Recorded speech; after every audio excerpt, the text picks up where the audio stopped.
think Paul McCartney, well, um, who was the most interesting person you spoke for this book? I think the most interesting person I spoke to was a man named Bob Wooler, who has since passed away, has since died. Bob was the disc jockey at the Cavern where the Beatles broke in.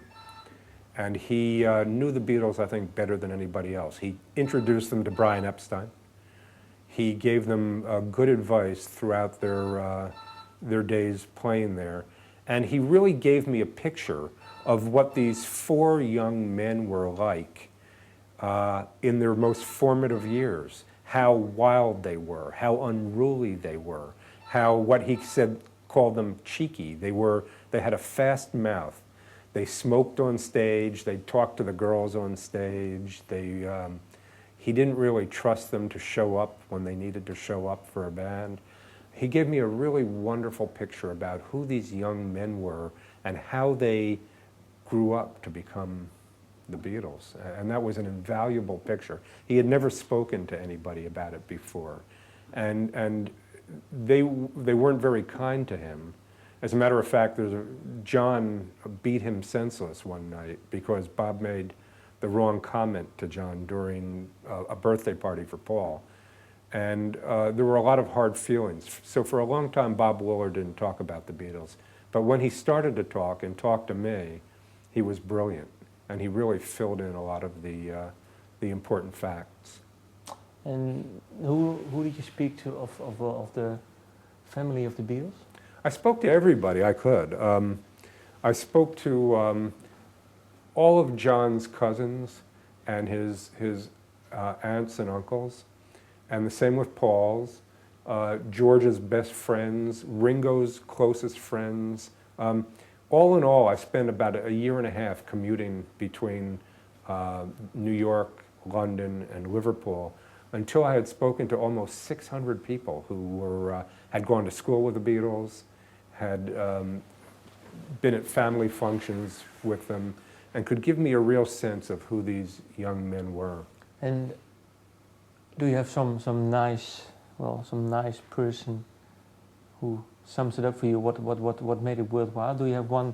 I don't know, one cousin who said something, or one? Well, you know, John had a cousin, Lila, who was a few years older than he was, and who gave me a really interesting portrait of John Lennon, a portrait we've never seen before. This was a portrait of a young boy who was happy all the time, who learned how to swim, who loved to ride go-karts, who loved to shoot .22 target pistols with his cousin Stanley.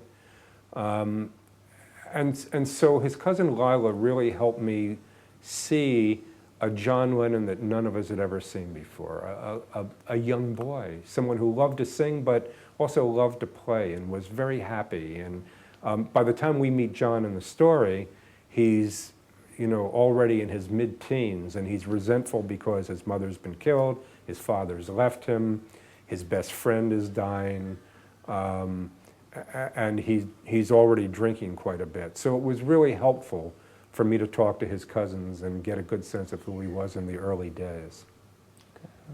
Okay. Last question on this tape. Sure.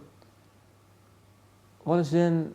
Did you spoke to? Well, I don't know, the Yoko Ono or? No, I didn't speak to Yoko because Yoko is about to put out a book of her own. But Yoko was very helpful in allowing people to speak to me, and that was really valuable. One of the things that I found early was that most other people who have written about the Beatles didn't have access to their closest confidants. And it was because Paul and Yoko said, don't talk to the press, don't talk to biographers.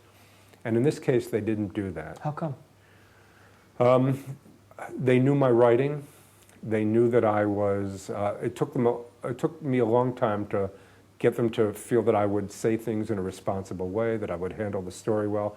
And they knew that I was a musician and had been a manager of a rock act, and that I could Bruce Springsteen, yes, and that I could tell the story from the inside. I could explain the story to the reader from someone who had been there, who had smelled the smells, felt the feelings, seen the sights, knew how musicians acted, knew why they did certain things at certain times, rather than condemning them, I would be able to put it in the right perspective for the reader.